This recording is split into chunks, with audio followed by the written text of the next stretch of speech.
Duha ang patay samtang duha ang samdan nga pulos personahe og opisyal sa barangay human gipamusil sa Ligwasan Special Geographic Area o SGA Barm.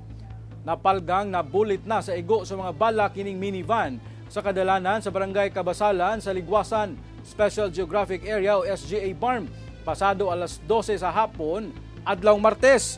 Apan makita ang nagbuyod na nga duha ka mga lalaking sakay nga wala na kinabuhi nga nailhang usa ka barangay secretary o usa ka barangay tanod sa maong barangay.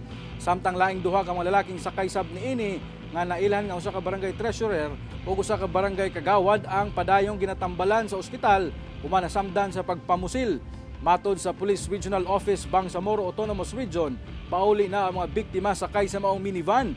Apan pag-abot sa lugar nga gikahitabuan, kalit silang gipamusil sa armadong grupo.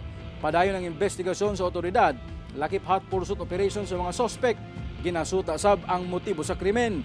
Ginaguhan pagpahayag ang mga kabanay sa mga biktima, lakip na ang mga nasamdan.